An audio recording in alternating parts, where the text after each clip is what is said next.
안녕하십니까.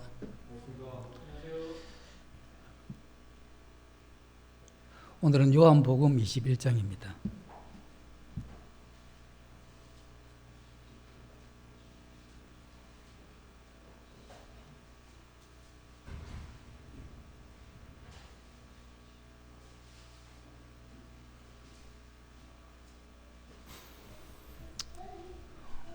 저희들이 이제 신앙을 이렇게 해가면서 반복적으로 경험하는 게 우리가 항시 깨어있고 또 주님의 이러한 뜻을 따라서 그런 마음을 품고 이렇게 살아가면 좋은데 그렇지 못할 때가 자주 있죠. 그래서 이 하나님 앞에 드려지는 이러한 노래가 잘 부르다가 또 끊어졌다가 또 부르다가 하는 이게 이 땅에 있으면서 살아가는 그런 삶의 특징 같습니다. 그런 우리가 이 노래가 끊어지듯이 우리 자신들이 주님 앞에 영적인 이러한 부분이 약화될 때가 있죠. 근데 이제 안타까운 건 우리가 영적인 이런 부분이 상당히 약할 뿐 아니라 잘못돼 있을 그때에 우리가 이게 내가 지금 잘못돼 있고 또 약한 이것조차도 모르는 이런 부분들이 지속되게 되면 이제 우리 마음을 힘들게 하죠. 그러나 이제 어느 한 시점에 그런 게 느껴질 때 우리가 이러한 부분을 이제 어떻게 회복할 건가 하는 이런 부분에 대해서 오늘 이 교제를 통해서 그런 부분에 한번 생각을 해보시면 좋을 것 같습니다.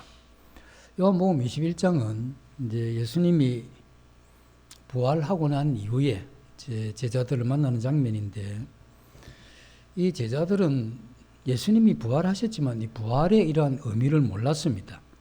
그리고 그들은 이제 일상으로 돌아갔죠. 고기 잡으러 이렇게 갔는데 어떤 사람들은 제자들이 이제 세상으로 돌아갔다 이렇게 이야기를 하는데 그렇게 보기보다는 그들이 예수님의 죽으심과의 부활을 목격하긴 했지만 지금 무엇을 어떻게 해야 될지에 대해서 모르기 때문에 그냥 일상으로 돌아간 것이죠.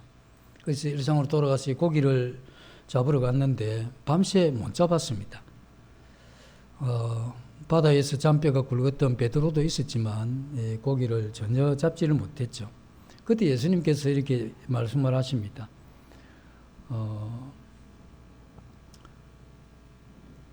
5절에 예수께서 이르시되 얘들아 너희에게 고기가 있느냐? 대답하되 없나이다. 그래서 고기 있느냐? 그래서 고기 잡았느냐? 이렇게 이제 물으니 답이 없나이다. 못 잡았다. 그런 이야기죠. 그때 이제 그물을 배 오른편으로 이제 던지라. 많이 잡힐 것이다. 그래서 기적적으로 많이 잡히게 되죠. 들어 올리기 힘들 정도로. 그래서 이 장면은 이제 언젠가 어디선가 이렇게 한 번쯤 보았던 그런 장면이죠. 그래서 누가복음 5장 4절 5절에 보면 예수님이 시몬 베드로를 부를 때 이때도 밤새 고기를 잡았는데 못 잡았죠. 그때 주님이 이제 깊은 곳으로 가서 그물을 던져라 했을 때 많이 잡혔던 그 사건이 있습니다. 베드로는 이 사건을 알기 때문에 이때 베드로가 저기 지금 말씀하시는 분이 예수님이시구나. 새벽 아직 어슴푸레한데 그래서 이 베드로가 겉옷을 두르고 첨벙이 물에 뛰어들고 해서 주님께로 나아가게 되죠. 이 순간 이 베드로가 자신이 주님 앞에 무슨 일을 했는지 그 순간 모두 잊어버리고 단지 주님이 너무 반가운 이란 나머지 달려갔던 것이죠. 그리고 주님은 기다리고 계셨는데 우리가 요한복음 21장은 이제 성경을 이렇게 쭉 보시면 요한복음 20장 마지막에 이렇게 보면 오직 이것을 기록하면 너희로 예수께서 하나님의 아들 그리스도이심을 믿게 하려 함이요 또 너희로 믿고 그 이름을 힘입어 생명을 얻게 하려 함이니라. 훌륭하게 끝납니다. 20장 마지막 절에 보면. 그런데 21장은 어떻게 보면 없어도 되는 장이죠. 요한복음에 이렇게 끄트머리에 이렇게 붙어 있는데 왜 이렇게 21장이 부록같이 이렇게 매달려 있느냐? 요한복음 21장이 없게 되면 약간 혼란이 오게 되죠. 어떤 혼란이 오게 되느냐 하면 이 복음서를 이렇게 쭉 보면 제자들이 3년 이상을 주님을 따라다닙니다. 근데 주님이 잡히시고 고난당할 때 제자들이 전부 떠나버리죠. 배신하고 배반하고 또 부정하고 다 떠나버립니다. 그 중에 이제 한 사람만 예외로 요한이 예수님 십자가로 이제 그 지로 골고다로 올라가셨을 때 이 요한이 크게 이제 반성하고 회개하고 다시 그 십자가 앞으로 가게 되죠. 그래서 요한이 예수님이 십자가에서 이제 7이 말씀을 하셨는데 세 번째 이러한 말씀부터 마지막 말씀까지 요한은 거기서 이제 듣게 되고 나머지 제자들은 뭐 다 떠나버렸죠. 근데 이제 복음서에 보면 제자들이 그 순간에 다 떠나버리고 배신을 했는데 사도행전에 들어가게 되면 이 배신한 제자들이 교회의 지도자로 등장을 하게 됩니다. 이 설명이 잘 안 되죠. 근데 요한복음 21장이 들어가면 이 실패한 제자들을 주님께서 어떻게 예루살렘의 교회의 위대한 이러한 지도자가 되는가에 대한 이 설명을 요한복음 21장에서 우리가 그것을 볼 수가 있죠. 그래서 우리도 이렇게 실패하고 어려울 때 요한복음 21장 이걸 통해서 어떻게 회복되는가 하는 그런 면에 우리가 이 교훈을 받고 방향을 잡을 수 있다 이렇게 생각이 됩니다.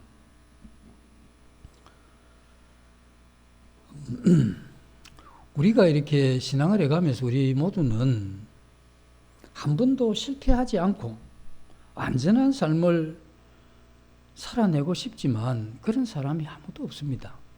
좀 많이 넘어지냐 적게 넘어지냐 또 넘어져가 오래 가느냐 적게 가느냐 뭐 이런 문제지 우리 모두는 때때로 넘어지고 또 실패합니다. 대개 이제 사람들은 넘어지면 밟아버리죠. 그리고 마귀는 쓰러져 있으면 낙심하고 좌절토록 만들어버립니다. 근데 우리 주님은 손을 잡으시고 이렇게 서서 다시 이렇게 회복하게 하시는 이것이 주님이시죠. 그래서 우리 주님은 다시 그런 사람을 사랑으로 회복시키는 이 일을 주님이 이제 하시게 되는데 오늘은 우리 이 요한복음 21장을 통해서 몇 가지 이러한 부분을 이렇게 한번 체크하면서 보도록 하겠습니다. 첫째는 예수님이 이제 식탁을 차립니다. 광야에서 식탁을 하나님이 예비하시겠냐? 또 주님이 예비하시죠. 그리고 이 제자들이 예수님을 배신하고 떠나서 자기 일상으로 돌아갔는데 그리고 무엇을 어떻게 해야 될지 모르는 이들을 위해서 주님이 이제 식탁을 준비하시는 거죠. 이 제자들이 전부 이제 배를 타고 있다가 육지에 다 올라오게 되는데 예수님이 기다리시죠. 그래서 어디서 준비했는지 숯불과 또 이 고기를 또 떡을 구워 놓고 이 제자들을 기다리고 있었습니다. 그 제자들이 이제 왔을 때 예수님이 보시니 이 밤새 고기를 못 잡았으니 얼마나 피곤하겠습니까? 그래서 피곤한 그들에게 예수님이 이제 음식을 이렇게 먹이시는데 이 그림을 보면 이제 고기 구워 놓고 떡에 넣고 와서 먹으라 이렇게 이야기했다기보다는 그렇게 구워 놓고 제자 한 사람 한 사람에게 떡과 이 고기를 나누어 주셨을 것 같아 하는 이런 생각이 들죠. 근데 우리가 여기에서 식탁에 초청하신, 식탁을 준비하신 이러한 부분은 굉장히 의미가 깊죠. 이 식사를 함께 한다. 이건 이스라엘은 엄격하게 보면 서양이 아니고 동양입니다. 그래서 이스라엘도 동양 문화권에 있는데 동양하면 우리 동양이잖아요. 한국이. 그래서 우리나라도 이 식사에 이런 의미가 지금은 많이 퇴색되긴 했지만 조선시대만 해도 양반과 상민이 같이 여행을 하다가 잠잘 곳이 부족하면 양반과 상민이 함께 잠은 자요. 근데 식사는 절대 한 상에 먹지를 않습니다. 이 양반들은 굶으면 굶었지, 안 먹으면 안 먹었지. 이 상민하고는 밥을 절대 같이 이 한 상에 먹는 그런 법이 없습니다. 그래서 왜 그러냐면 밥을 한 상에서 먹는다고 하는 이게 그때의 의미는 이건 이 형제요 가족이다는 이런 의미가 있죠. 그것이 양반이 그런 상민하고 가족이 되고 또 형제가 될 수는 없다. 잠은 같이 어쩔 수 없이 잘 수는 있지만, 그래서 이것이 이스라엘 그 유대인들에게도 아주 유사하게 그런 것들이 있죠. 그래서 밥을 먹는다는 것은 형제됨을, 가족됨을 이렇게 의미하는 것이기 때문에 예수님이 당시에 계실 때에 그 많은 비난을 받았던 이유 중에 하나가 뭐냐면, 너희 선생은 어찌하여 죄인과 세리들과 함께 식사를 하느냐 이렇게 이야기를 합니다. 그래서 이건 어떻게 죄인과 이렇게 함께 먹으면서 그들을 피부치같이 형제같이 하는 그 예수가 어떻게 우리가 기다리던 그런 선지자나 메시아가 될 수 있냐? 없다. 이렇게 이제 생각을 했던 거죠. 그때 예수님이 이제 대답을 했던 게, 내가 의인을 부르러 온 것이 아니라 죄인을 불러 회개시키러 왔다. 이렇게 말씀을 하시면서 아무도 상대해주지 않았던 이 세리와 이 창녀들과 함께 식사를 나누게 되죠. 이건 그들을 이 핏줄로 받아들이는 그런 이야기입니다. 다시 말해서 예수님은 그런 교제를 통해서 그들로 회개하게 하고 그 회개에 이르게 되면 그들로 이렇게 받아들이는 그러한 장면이죠. 요한계시록 3장에도 이런 내용이 나와 있습니다. 그 3장에 보면 그 라오디게아 이 교회가 표현되기를 뜨겁지도 않고 차지도 않고 미지근하죠. 토해낼까 싶다 이런 이 책망을 하시면서 그때 이런 말씀을 합니다. 볼지어다 내가 문 밖에서 두드리노니 누구든지 문을 열면 내가 그에게로 들어가 그와 더불어 먹고 그는 나와 더불어 먹으리라. 이건 문을 열면 누구든지 그 영원한 생명을 나누겠다. 그 예수님은 누구든 상관없다. 그가 회개하고 문을 열면 그를 피부치같이 그리고 가족같이 그렇게 받아들이겠다 하는 이러한 이야기죠. 그래서 이 식탁을 차렸다고 하는 이건 비록 그 제자들이 예수님을 배신했죠. 그리고 용서를 빈 적도 없습니다. 그리고 용서하신 적도 없고, 그러나 예수님은 이미 그들을 다 용납하시고 여전히 형제로 받아들이고 사랑하셨기 때문에 식탁을 이렇게 차리신 겁니다. 이 식탁을 차렸다고 하는 이건 이제 주님과 더불어 함께 하는 거죠. 떠나가 있다가, 물론 우리가 구원받을 때도 그렇지만 믿음을 가지고 난 이후에도 우리 마음이 하나님과 이러한 이 거리감이 있게 되고 낯설게 되면 떠났다가, 그러나 이 하나님은 계속해서 우리를 그 식탁으로 이렇게 초청하는 거죠. 그래서 우리의 이러한 이 평안과 이 만족이 어디서 오느냐 하면 그 식탁에 우리 주님과 함께 있을 때, 그래서 주님과 이러한 이 거리감이 없고 이 주님의 이러한 이 식탁에서 함께 형제로 가족으로 이렇게 있을 때 제일 이 평안함이 있죠. 아우구스티누스가 그의 고백록 가운데 뭐라고 이야기하느냐 하면, 그가 방탕한 생활을 하다가 돌아오고 난 이후에 그의 고백을 적는 이 고백록 1장에서 이렇게 이야기를 합니다. 주님이시여, 내가 당신의 품속으로 돌아가기 전까지는 내게 안식이 없었나이다. 이렇게 이야기를 하죠. 그래서 우리가 이제 신앙을 하다 보면 주님을 떠날 때도 있고 같이 있을 때도 있는데, 이때 우리가 느끼게 되는 게, 주님의 품에서 떠날 때, 그 식탁에서 멀어질 때 내게 이러한 안식이 없구나. 많은 걸 소유하고 또 명예가 많아지고 높아질 수도 있지만 누리는 것이 많다 할지라도 예수님의 이러한 사랑을 받는 그러한 삶이 아니면 행복에 이를 수 없다는 겁니다. 그래서 내가 하나님을 사랑하고 하나님이 나를 사랑하는 그 식탁에 함께 앉기 전에는 참된 이러한 행복을 우리가 가질 수 없다는 것을 여기서 볼 수가 있는 것이죠. 그러면서 이제 이 주님이 두 번째로 뭐라고 하느냐 하면, 그렇게 이야기를 하죠. 이제 15절에 보면, 그들이 조밥을 먹은 후에 예수께서 시몬 베드로에게 이르시되, 요한의 아들 시몬아, 네가 이 사람들보다 나를 더 사랑하느냐. 이제 부르는 겁니다. 요한의 아들 시몬아. 이렇게 이제 이름을 딱 부르는 거죠. 이 이름을 부를 때는 예수님 뭐 하실 말씀이 있다는 거잖아요.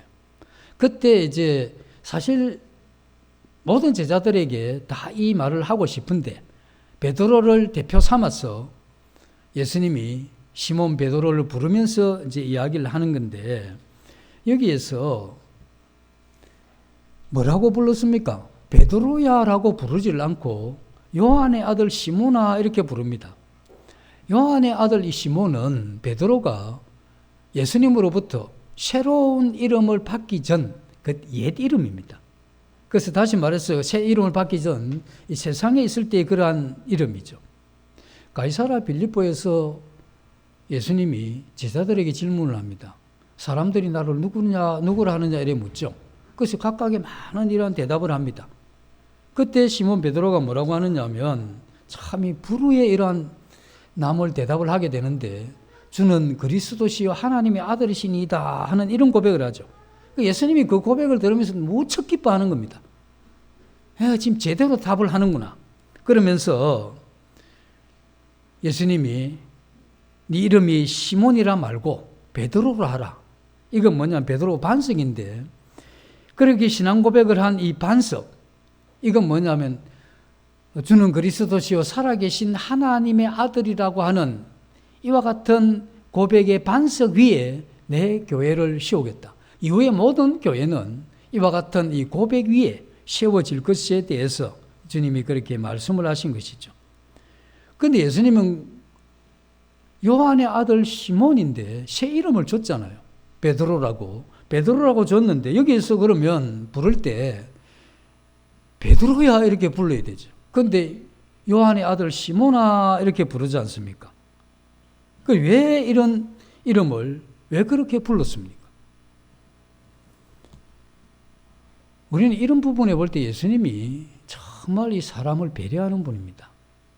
사실 베드로는 양심이 사실 깊은 고통을 받고 있는 중입니다. 왜냐하면 자기가 한 걸 자기가 알잖아요.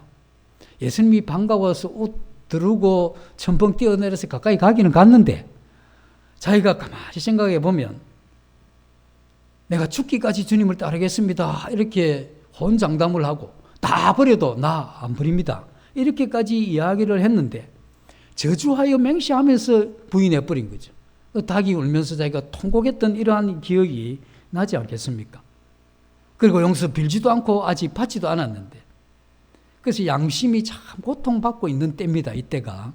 근데 만약에 예수님이 베드로야 이렇게 불렀다고 하면 위대한 이러한 믿음의 반석이요 이렇게 부르면 이 베드로가 지금 자기가 위대한 그러한 이 고백을 했지만 자기 이런 이 지난 얼마간의 이러한 삶이 도저히 이게 양심상 주님 앞에 이게 지금 선다는 것도 지금 불편한 지경인데 믿음 좋은 고백했던 베드로야 이러면 이 양심에 상처가 났는데 그 상처에 소금 뿌리는 것하고 똑같죠. 그래서 예수님은 베드로야 부르는 대신에 요한의 아들 시몬이라 이렇게 불렀죠. 이게 어떤 의미입니까? 이 의미가 사실은 예수님이 베드로를 부르실 때 있는 그대로 불렀다는 겁니다. 네가 베드로일 수 있었던 이유는 내가 네 손을 잡아줄 때 베드로일 수 있고 네가 만약에 내 손을 놓으면 너는 요한의 아들 시몬일 수밖에 없다. 그래서 네가 나를 떠나면 시몬에 불과한 것이지 이 믿음을 고백한 그러한 사람이 아니다. 이 이야기를 하는 것이죠. 그러면서 뭘 이야기하느냐 하면 예수님은 네가 베드로일 때 내가 널 부른 게 아니다 이거죠. 언제 부른 네가 요한의 아들 시몬일 때 내가 너를 불렀다. 이 얼마나 편한 이야기입니까? 그리고 내가 너를 향해서 가지고 있는 그 마음이 네가 훌륭한 고백을 했을 때 그 베드로라는 이름에 걸맞게 살았을 때나 그렇지 못할 시몬과 같이 이렇게 살았을 때 이때 너는 나를 향해서 대하는 게 다르고 차이가 있지만 나는 너를 대하는 것에 대한 차이가 없다는 이걸 이야기해 주는 겁니다. 그래서 우리가 이게 얼마나 우리에게 위로가 되는 겁니까? 우리는 좀 잘못하면 막 기가 죽고 막 눌리고 막 이렇게 되잖아요. 네? 근데 주님은 베드로일 때나 시몬일 때 구분하지 않으셨다 하는 겁니다. 그래서 우리는 이 주님 앞에 부끄러울 때도 많지만 우리가 정확하게 보면 그렇게 많이 부끄러워할 것도 없습니다. 왜냐하면 내가 주님의 손을 놓으면 시몬이 되는 거고 주님의 손을 잡으면 베드로가 되는 건데 여기에서 주님은 주님의 손을 놓은 내가 베드로가 될 것이라고 주님이 우리에게 기대도 안 합니다. 그리고 우리도 주님의 손을 놓고 아무리 애를 써도 베드로의 이름을 우리가 가질 수 없는 것이죠.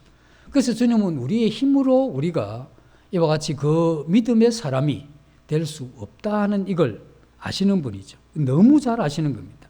그래서 주님은 우리가 넘어졌을 때 그때 우리는 시몬이라고 부르시면서 내 손을 잡으시고 일으키시는 그 하나님. 그래서 우리의 손을 잡아서 그 믿음의 자리, 그 베드로라고 하는 그 자리에 우리를 이끌고 불러주신다는 겁니다. 근데 우리가 이 지점에서 우리가 기억을 해야 되는 게 뭐냐면, 그럼 넘어지면 내가 시몬이었다가 그럼 내가 넘어지면 베드로가 되는, 시몬이었다가 베드로가 되는 요 지점에서 그럼 나는 할 게 없느냐? 나는 이렇게 쓰러져 넘어져 있는데 주님이 이제 끌어올려가지고 그 자리에 갖다 세우느냐? 그렇지는 않습니다. 여기서 우리가 해야 될 게 있죠. 그건 뭐냐면 우리가 정직해야 되는 겁니다. 그 정직하다고 하는 건 뭐냐면 이 모습이 내 모습입니다. 그래서 나를 용서해 주시고 나를 일으켜 주셔서 그 믿음의 자리로 나를 이끌어 주시라고 하는, 나를 인정하고 도와달라고 하는 이 기도, 이것이 없이는 우리는 그 믿음의 자리로 가는 건 불가능합니다. 그래서 우리가 해야 되는 것은 주님 앞에 정직한 그것이 필요하죠. 그러면 성경이나 우리가 믿음 안에서 훌륭한 믿음의 사람들이 있는데, 그럼 그 사람들이 왜 이러한 믿음이 훌륭한 사람이 되었느냐? 그러면 그 사람이 시몬일 때 그 자기가 뭐 능력이 있고 대단해서 그러면 그 베드로의 자리로 갔느냐? 그런 사람은 아무도 없습니다. 우리가 성경에서 훌륭한 분이 가운데 다윗 같은 분이 굉장히 훌륭한 믿음의 사람이죠. 내 마음에 합한 자다 할 만큼 그리고 위대한 이러한 사람들이 많은데, 그러한 이 탁월하고 위대한 믿음을 가진 사람들의 공통점이 하나가 있습니다. 그 공통점이 뭐냐면 죄의 용서를 통해서 하나님의 사랑을 경험했던 사람입니다. 그러면 큰 살인이나 좀 하고 그러면 용서를 경험하면 내가 훌륭한 사람이 되는 거 아닙니까? 그럼 그 훌륭한 사람이 되기 위해서 우리가 칼 들고 나갑시다 이러면 말이 안 되잖아요. 우리가 이미 지은 죄도 충분하고 우리가 이미 우리 속에 있는 이 죄성만 봐도 넘칩니다. 문제는 뭐냐면 우리가 그 죄에 대한 자각이 너무 약해요. 우리가 어디에 굉장히 관대하냐면 내 허물과 내 잘못에 대해서 너무 관대합니다. 너무 관대해요. 이 정도 안 하는 사람이 어디 있냐? 그럼 그렇게 이야기해 주고 나면 또 변명하고 이러다가 정직하게 안 나가는 겁니다. 우리가 하나님이 보여주시는 성령께서 깨닫게 해주신 그걸 깨닫고 정직하게 보면 이거 하나님 앞에 설 자가 어디 있습니까? 우리가 뭘 가지고 하나님 앞에 서겠으며 하나님이 내 어떤 면을 보고 나를 구원했겠습니까? 그럴 만한 어떤 게 없지 않습니까? 그런 나를 우리는 그 죄가 사소하다고 생각하지만 그건 하나님을 거역하고 반역했던 죄들인데, 그렇게 해놓고 내가 지은 죄는 하나님 앞에 그걸 가볍게 생각하는 이러한 것들 때문에 우리가 하나님의 이러한 사랑에 대한 경험도 매우 약하다는 겁니다. 우리가 죄를 지었기 때문에 우리가 하나님을 사랑하는 게 아닙니다. 그 죄를 지었는데 우리를 용서해 주시는 그 은혜, 그 은혜 때문에, 그 은혜의 경험 때문에 하나님을 사랑하는 겁니다. 그래서 내가 하나님을 사랑하느냐 하는 이건 하나님의 은혜에 일하는 경험과 비례하는 거죠. 그래서 하나님이 내게 나를 용서하고 받아줬다고 하는 이게 사람마다 이게 크기가 다 달라요. 하나님이 우리를 사랑하신 사랑은 일정한데, 베푸신 은혜도 일정한데, 우리가 그분을 향해서 느끼는 용서와 은혜에 이런 감정이나 느낌이 전부 다릅니다. 가볍게 신앙하는, 신앙도 아니죠. 그런 분들의 특징은 이러한 자기의 죄에 대한 용서에 대한 이게 너무 약한 겁니다. 이게 약하니까 불쑥불쑥 나오는 게 나죠. 이게 약하니까 계속해서 도전하고 싶은 게 세상 것입니다. 그런데 이것이 커질수록 우린 그런 부분에서 점차 이렇게 멀어지죠. 그래서 우리가 어디에 있든지 우리 자신들이 어떤 처지에 있든지 간에 있는 모습 그대로 내가 지금 여기에 이 모습으로 이 상태로 여기에 있으니 나를 받아주십시오. 그래서 우리는 그 예수님의 이러한 이 십자가를 바라보면서 이러한 내 삶이 그 주님의 이러한 은혜로 새롭게 회복되는 그 보좌 앞으로 우리가 나아가는 그런 있는 모습 그대로 나아가는 이것이 우리에게 너무 필요합니다. 그래서 우리는 하나님이 우리를 부르실 때, 예수님이 우리를 가까이 하실 때 베드로이기 때문에 그런 게 아닙니다. 시몬일 때도 베드로일 때도 주님은 한결같이. 그러나 우리가 해야 되는 건 내가 이 모양입니다. 내가 이 상태입니다. 그러나 내가 그런 믿음의 사람의 그 고백을 하고 그 마음에 그러한 상태로 가기를 원합니다 하는 이 간절함의 크기가 결국은 은혜의 크기를 만들게 되는데, 그렇게 하게 되면 우리가 점점 더 주님을 닮아가는 그러한 사람이 되겠죠. 그래서 주님이 식탁을 준비를 하셨고 우리는 거기 가서 정직하게 내가 시몬입니다 이렇게 이야기를 하게 될 때, 그때 세 번째로 주님께서 하시는 게 16절에 보면 요한의 아들 시몬아 네가 나를 사랑하느냐 하는 이 질문을 연거푸 3번이나 합니다. 그래서 주님은 그렇게 질문했을 때 베드로가 뭐라고 이야기를 하면 내가 주를 사랑하는지 주께서 아십니다 이렇게 이야기를 하죠. 그걸 베드로에게 3번 질문할 때, 한 번 질문할 때마다 베드로가 한 번 주님을 부인했던 걸 이렇게 덮어주듯이 3번 질문하면서 그걸 덮어주는 이러한 느낌이 들 그런 정도로 주님이 이러한 질문을 3번을 하시는데, 근데 이 질문을 보면 이 예수님이 이 질문이 아주 이게 묘합니다. 베드로가 이게 세 가지로 질문할 수 있는데, 네가 옛날에 나를 사랑했느냐 이러면 베드로가 입이 쫙 막힙니다. 사랑했습니다 이렇게 이야기하려니까 자기 한 게 있잖아요. 그러니까 그걸 못할 거고, 앞으로 네가 나 사랑할 거냐 이렇게 물으면 전혀 그렇게 사랑한다 해놓고 또 안에 이게 또 걸리는 거 아닙니까? 근데 지금 예수님이 뭐라고 했느냐 하면 지금 네가 나 사랑하느냐 이렇게 물은 겁니다. 얼마나 답하기 좋습니까? 그러니까 베드로가 이거 진짜 예수님이 그거 2개 피해서 질문을 해주니까 이거 답할 만하잖아요. 내가 주님 정말 사랑합니다. 내가 사랑하는 주님 당신이 아시지 않습니까? 이거는 뭐 미래도 과거도 아니니까 편하게 이야기를 하는 겁니다. 주님 우리를 다가오셔서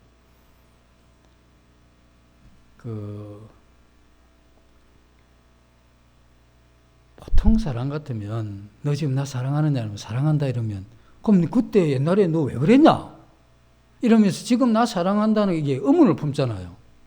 안 그렇습니까? 그렇잖아요. 뭐 이렇게 말을 하면 저 행동은 잘했는데 지금 저렇게 이야기하면 좀 말하고 행동하고 안 맞다 이렇게 생각해 보잖아요. 그런데 주님은 그렇게 안 묻습니다. 사랑합니다. 뭐 지난번에 나 부인한 그거 이야기를 하게 되면 베드로가 곤란할 텐데 그 질문 자체를 안 하죠. 우리는 내가 뭐 당신을 좋아합니다 이러면 그럼 너 저 며칠 전에 나한테 했던 말 그 행동 그거 하고 지금 이 말하고 이게 맞냐? 이렇게 우리가 딱 물으면서 나 좋아한다는 그 말에 대해서 의심을 우리가 하고 싶잖아요. 사람은 그렇게 하잖아요. 그런데 주님은 지금 이게 뭔 말이냐 하면 이전에 네가 다 버릴지라도 나를 따르겠다고 한 그것도 진심이고 네가 3번 나를 부인한 그것도 진심이고 지금 네가 나를 사랑한다는 것도 진심이다. 이렇게 받아들이는 겁니다. 이게 주님이 우리를 대하는 방식이죠. 그러니까 우리가 주님이 그런 방식으로 우리를 대해주기 때문에 이게 굉장히 편한 겁니다. 저는 아직 그 성지 순례를 못 해봤는데 이스라엘에 가면 이제 들은 이야기입니다. 커바디스 예배당이라고 있는데 그 교회당에 예수님의 이러한 발자국이 찍힌 그 돌을 강대상 앞에 둔 그러한 이 교회인데 전생의 이야기에 의하면 로마에 또 대박해가 있었습니다. 그때 이제 베드로가 견디다 못해서 함께한 무리들과 함께해서 이제 그 로마를 이제 피해서 도망을 가고 있는 겁니다. 그래서 도망을 이렇게 가고 있는데 앞에서 한 사람이 걸어오는데 예수님이라. 그 예수님이 이제 걸어오시는데 마주친 겁니다. 그때 이제 베드로가 뭐라고 하느냐면 코바디스 도미네 이렇게 이야기합니다. 주님 어디로 가십니까? 이렇게 물은 거죠. 그렇게 이야기하니까 예수님이 뭐라고 이야기하냐면 베드로야 지금 네가 버리고 온 내 양떼들을 위해서 내가 다시 십자가에 못 박히기 위해서 로마로 내가 가는 길이다. 이 이야기를 한 겁니다. 베드로가 이 이야기를 듣고 울며 회개하면서 제가 다시 로마로 돌아가겠습니다. 그래서 베드로가 로마에 돌아가서 그가 잡혀서 십자가에 못 박히는 그것도 거꾸로 못 박히는 이러한 사형을 당하는 이러한 이제 전생이 있는데 이것이 역사적인 사실인지 다 믿을 수는 없지만 이 내용 자체가 참 감동적이죠. 그 비겁했던 이러한 베드로가 어떻게 용감하게 그 예수님을 위해서 예수님을 대신해서 그 십자가에 그걸로 못 박히는 이와 같은 일이 어떻게 가능했겠습니까? 이거 어떻게 가능합니까? 이건 예수님 베드로가 용기가 있어 그런 게 아닙니다. 베드로가 그렇게 했던 건 예수님이 나를 사랑하시는 것이 확실하고 예수님이 나를 사랑하는 게 너무 크구나 하는 이걸 너무 깨달은 겁니다. 그래서 나를 사랑하는 그 크기를 내가 깨닫게 되면 이게 가능한 겁니다. 그래서 순교는 하나님 말씀 많이 알고 또 그 성경 지식이 참 많을 뿐 아니라 믿은 연륜이 길다고 해서 순교하고 섬기는 게 아닙니다. 그 누가 하느냐 하면 하나님의 사랑을 크게 깨달은 사람, 그러한 사람이 하나님을 섬기는 겁니다. 그래서 우리가 이제 살다 보면 인생이 어느 정도 이제 긴 세월을 이렇게 사셨는데 모든 게 다 지나가지 않습니까? 그리고 이 죽음이라고 하는 이 앞에 서게 되면 가족도, 재물도, 시간도 이게 모든 게 다 끝나버리게 됩니다. 근데 우리가 살든지 죽든지 어떤 때든 상관없이 떠나지 않는 게 하나가 있는데 그게 뭐냐면 하나님의 사랑의 품입니다. 우리가 어느 날 세상에 이렇게 살다가 주님이 우리를 부르신 거죠. 그래서 우리가 주님의 그 사랑의 품으로 이제 내가 지옥에서 천국으로 그리고 의미 없는 삶에서 의미 있는 이러한 길로 그래서 사망에서 이렇게 생명으로 이렇게 옮긴 그날 그건 우리 이제 하나님의 품에서 그 사랑에서 삶이 시작이 됐죠. 우리는 그 사랑 안에서 그 사랑의 품 안에서 이 세상의 기쁨도 즐거움도 고통도 어려움도 이렇게 겪으면서 우리가 이렇게 살아왔습니다. 그리고 우리가 어느 날 그 사랑 안에서 숨을 거두고 그 사랑 안에서 영원한 천국으로 이끌려져 갈 사람이 그리고 그것이 영원한 안식을 누릴 사람이 바로 우리죠. 그래서 우리의 인생의 가장 큰 숙제는 하나님의 이러한 사랑을 알고 하나님을 사랑하는 겁니다. 그래서 우리가 하나님이 베드로를 향해서 시몬의 아들 요한아 네가 나를 사랑하느냐 이렇게 물었는데 우리도 지금 딱 물으면 사랑합니다 할 거 아닙니까? 그런데 우리의 숙제가 있다면 우리가 이 사랑의 이런 크기를 키워가야 되는 겁니다. 우리가 더 많이 사랑해야 되죠. 잘 아시는 키에르 케고르라고 하는 이 철학자가 있죠. 이 사람 유실론적 실천주의 철학자인데 그리스도인입니다. 그리고 그가 이름이 이제 명성을 되게 날릴 때쯤 해서 기자들이 와서 물었습니다. 당신이 매우 훌륭한 그러한 분인데, 그리고 지성이나 여러 면에서 뛰어난 사람인데 당신의 삶의 목적이 뭡니까? 이렇게 물은 겁니다. 물으면서 이제 기자들이 기대했죠. 당대에 이만한 분이 드무니까 굉장히 뭔가 탁월하고 훌륭한 참 오래 남을 뭔가 명언을 할 거다, 이런 이제 기대를 했는데, 이 키에르케고르가 뭐라고 했냐면, 삶의 목적이 뭐냐 물을 때 어제보다 오늘 하나님을 더 사랑하는 게 내 삶의 목적입니다. 이 이야기를 한 거죠. 우리가 인생을 살면 인생을 이제 자꾸 좀 보이잖아요. 인생을 이렇게 쭉 이렇게 보면 우리가 구원받았기 때문에 영적인 또 세계도 보이잖아요. 그렇게 되면 우리가 밥 먹고 살고 자고 또 움직이고 하는 이런 것들은 우리 일상적인 거잖아요. 근데 내 삶에 어떤 이 목적이나 목표가 분명히 있어야 되는데, 그게 뭐냐고 이렇게 물으면 이겁니다. 어제보다 내가 오늘 하나님을 더 사랑하는 것. 이거 외에 사실은 답이 없습니다.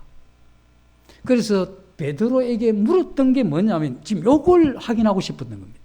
그래서 이러한 사람이 되기를 원했고, 이러한 이 삶의 길을 가기를 기대했기 때문에 베드로에게 직접 그걸 듣고 싶었던 겁니다. 그 베드로는 그때 당시에 자기가 죄책감이 있을 거 아닙니까? 그리고 사랑하느냐 물었을 때 베드로가 그 용서함을 느끼면서 사랑한다고 이야기했을 때 베드로의 이러한 사랑한다고 하는 그 말의 크기가 우리가 이야기하는 이러한 사랑한다고 하는 크기와 이 차이가 있을 수 있다는 거죠. 그래서 사랑하는 베드로, 주님은 한결같이 시몬일 때나 베드로일 때 사랑했지만 베드로도 주님을 사랑했죠. 주님을 사랑했을 그때에 이제 비로소 주님이 사명을 맡기십니다. 우리가 주님의 일을 할 때는 먼저 주님의 식탁으로 가야 됩니다. 그리고 조건 없이 부르는 주님의 이러한 부르심이 있어야 되죠. 그리고 그분의 이러한 이 은혜, 그거로 인한 주님을 향한 이 사랑의 이러한 마음이 있을 때, 그때 우리는 비로소 사역이 시작이 되는 겁니다. 근데 우리가 이 사역을 하면서 이걸 잃어버리면 이 사역이 이게 문제가 되어버려요. 그래서 주님은 정말 그가 나를 사랑하는 만큼 그 일을 할 수 있다는 걸 압니다. 그래서 주님이 그걸 기대했던 거죠. 그리고 주님이 네가 나를 사랑하느냐 물을 때 답을 할 때마다 뭐라고 했습니까? 내 양을 먹이라, 내 양을 치라, 내 양을 먹이라. 이 똑같은 말씀이죠. 양이 누굽니까? 진짜 뭐 그 양을 이야기하는 건 아니잖아요. 그래서 예수님을 믿는 신자, 또 지금은 이 우리에 들지 않지만 앞으로 믿게 될 사람, 우리가 기도하고 있는 태신자, 이 양들을 먹이고 치고 먹이라는 겁니다. 양은 스스로 이 자기를 지킬 수 없는 연약한 그러한 짐승이죠. 양은 반드시 뭐가 필요하냐? 목자가 필요합니다. 양은 스스로 자기의 길을 갈 만큼 그렇게 뛰어난 그런 존재들이 아니죠. 그래서 마태복음 9장에서도 목자 이런 양같이 유리하고 방황하는 이와 같은 이스라엘 백성들을 보면서 목자 되신 예수님이 그 자신의 이러한 마음을 표현을 했죠. 그래서 예수님은 네가 나를 사랑한다면 네가 이 양을 잘 돌보고 잘 먹이라, 이런 사명을 이렇게 주게 되는 것이죠. 하나님의 이러한 사랑은 언제나 이 사명을 동반합니다.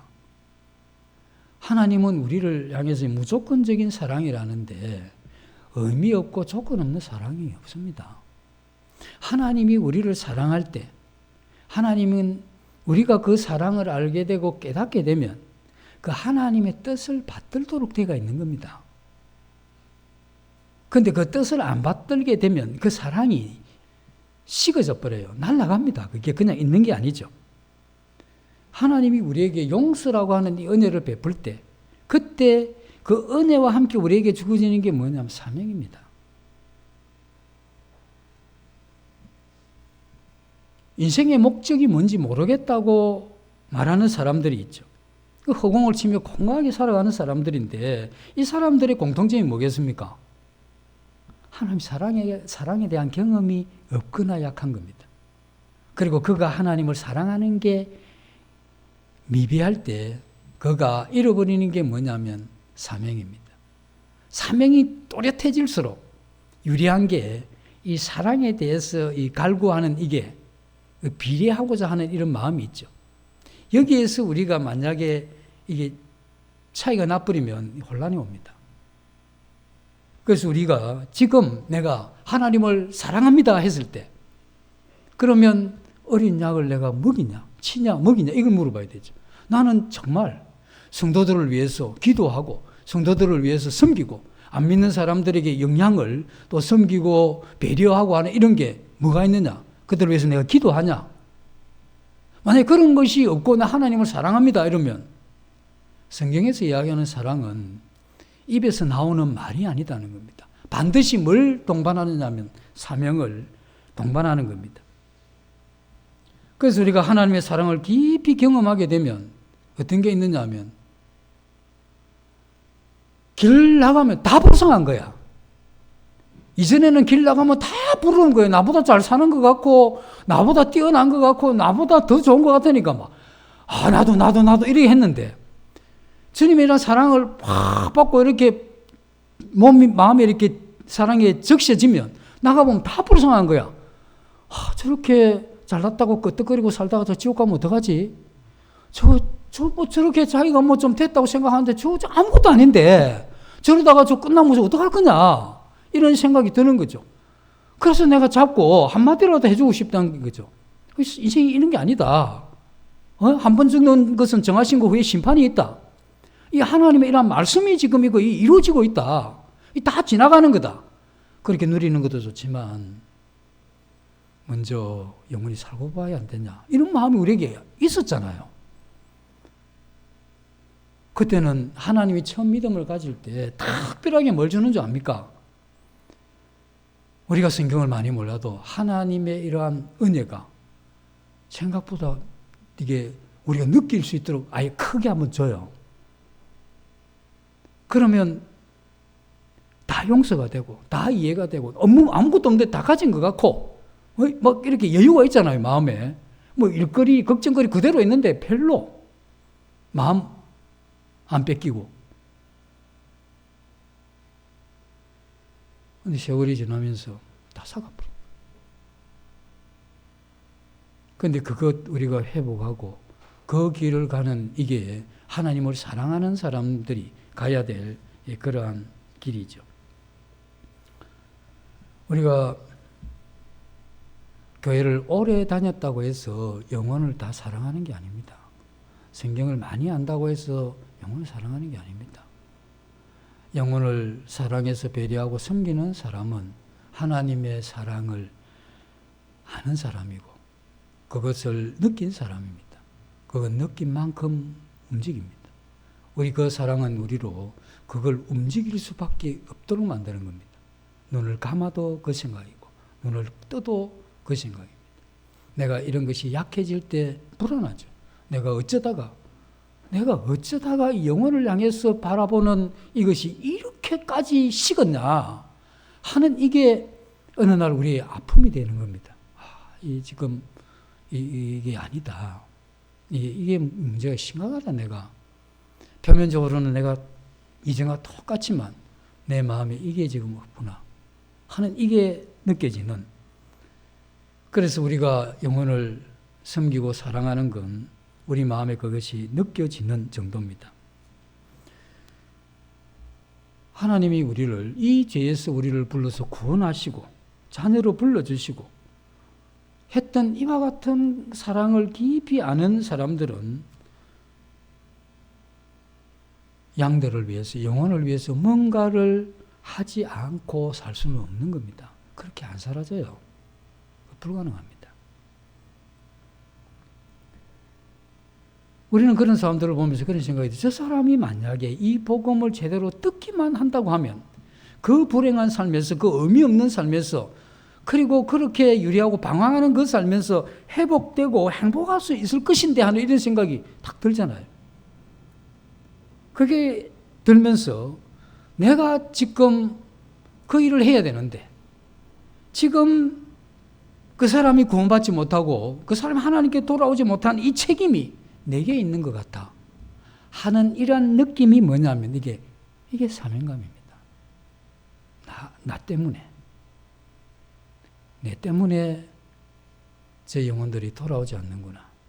그래서 내가 오늘 하루, 지난 일주일 내가 영혼을 위해서 얼마나 기도했으며 그들을 향한 내 마음의 어떤 그런 바람은 어느 정도인지 이런 걸 우리가 쭉 살펴보고 그렇지 못한 이것에 대해서 안타깝고 또 그게 느껴지는 만큼 우리의 이러한 사명감이 강해지니까 그와 같은 삶을 더 추구하겠죠.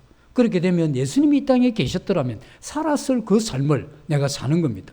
그래서 그리스도와 연합이라는 게 뭡니까? 그와 함께 죽고 함께 장사되고 함께 부활했다고 하는 이와 같은 그리스도와 함께 한다는 이 삶은 주님이 이 땅에 계셨더라면 품었을 그 마음을 품고 주님이 했더라면 했을 그 일을 내가 하고 주님이라 하셨을 그 말을 내가 하는 이것에 대해서 우리의 마음이 집중되어져 가게 게 아니겠냐 이거죠.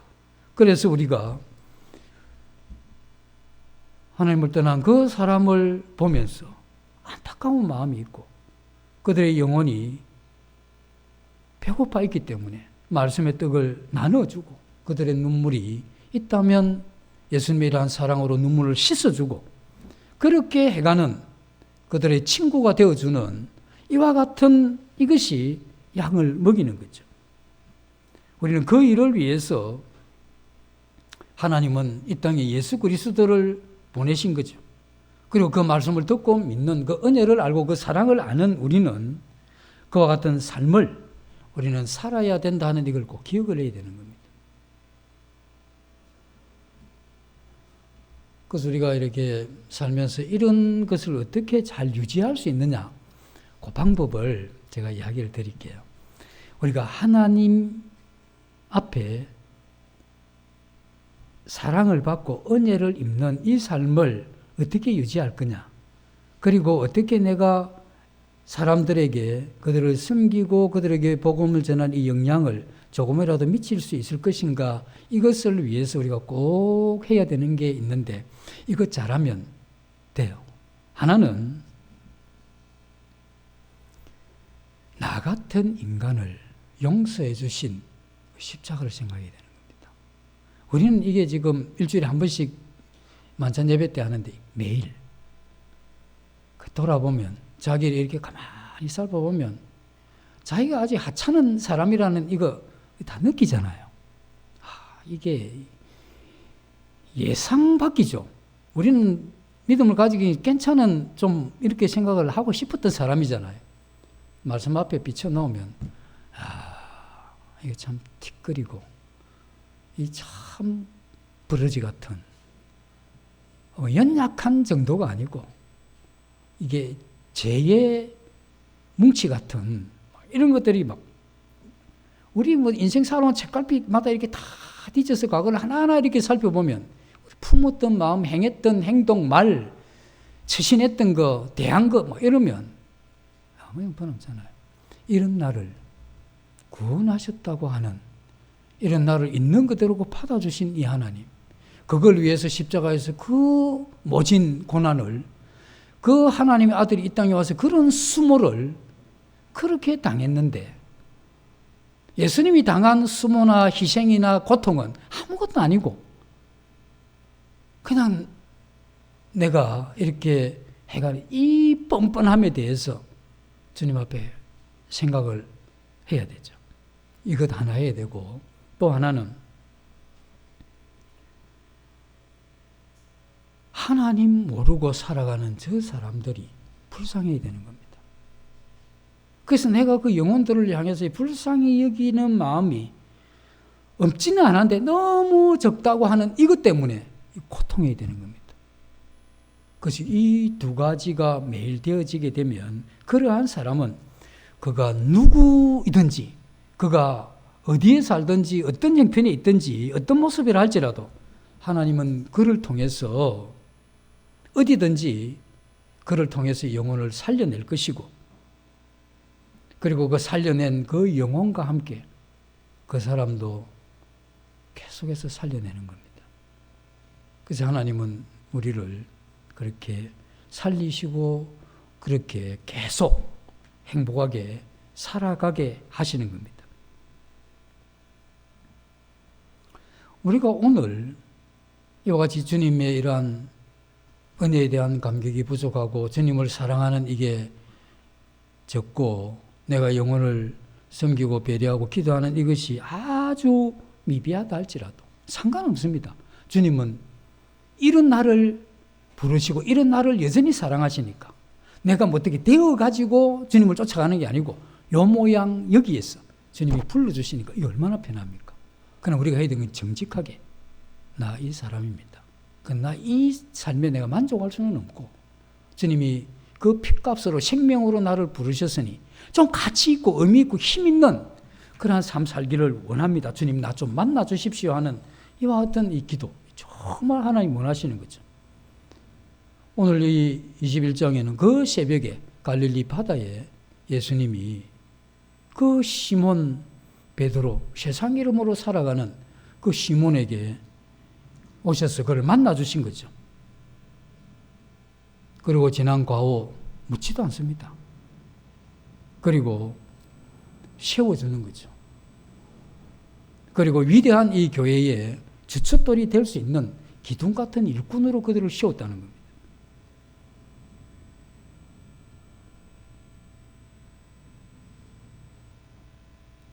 예수님을 배반하고 그렇게 부인하고 떠났던 제자들 같이 우리도 동일하게 그래 연약하고 또 우리 힘으로는 설 수 없지만 그는 실패한 자를 연약한 자를 있는 그 자리에서 부르시는 그 사랑 때문에 나는 새로운 인생을 이렇게 살아갈 수 있다고 이렇게 믿어야 되는 겁니다. 신앙은 긍정적으로 자기를 설득해 가야 되는 겁니다. 계속해서 나 안 될 거다 뭐 되겠나 이렇게 하는 게 아니고 된다 은혜 베푸시면 또 가능하다 주님이 도우시면 이러한 이 긍정적으로 우리를 설득해 가야 되는 겁니다.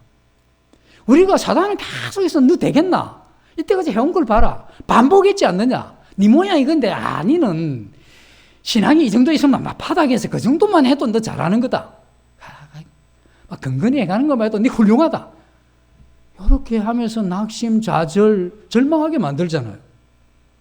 주님은 우리에게 이렇게 있는 그대로 불러서 그 은혜 가운데 그런 사람도 예루살렘의 그 지도자로 인도자로 그렇게 불렀던 거 아닙니까? 주님은 주님의 이런 말씀과 그 능력을 따라서 우리가 그렇게 갈 수 있다고 우리 자신이 믿음으로 우리 자신을 설득해야 되는 겁니다. 그래서 나는 그걸 믿고 그걸 추구해 가게 되면 반드시 주님은 그와 같은 삶을 우리로 하여금 살 수 있게 한다 하는 이건 분명한 겁니다. 그래서 우리가 힘있게 다시 한번 우리 마음을 새롭게 해서 주님의 은혜로 그 사랑을 알고 그 일을 기쁨으로 그런 가운데 주시는 그 행복을 누리면서 이제 남은 그 생애를 한번 가보는 겁니다. 안 되면 어떻게 할 거냐고요. 그때 또 정직하게 또 부르면 또 도와주시잖아요. 작심삼일 충분합니다. 3일마다 하면 되잖아요. 네? 작심 난 3일도 안 돼. 이틀 더 좋지. 이틀만에 그 회복이 되면 얼마나 더 좋습니까? 그러니까 우리가 이 희망이 있고 소망이 있는 겁니다. 힘내시고 한번 우리 자신을 긍정적으로 설득하면서 이 신앙의 길을 또 한 주 가봅시다. 잠시 기도하고 마치겠습니다. 주님, 저희들을 있는 그대로 부르셔서 저희들이 과거나 미래에 대한 것보다 현재 주님을 사랑하느냐 질문하심으로 우리의 이러한 마음을 받으신 것 감사를 드립니다. 그리고 저희들에게 그 사랑을 키워주셔서 주님이 하셨던 그 일을 저희들로 하는 가운데 이 세상에서 행복자로 살아갈 수 있도록 길을 열어놓으신 것 감사드립니다. 주님, 저희들이 그 길을 가기를 원합니다. 도우셔서 그 길을 갈 수 있도록 인도해 주시기를 원하며 이 모두를 예수님 이름으로 감사하며 기도드립니다. 아멘.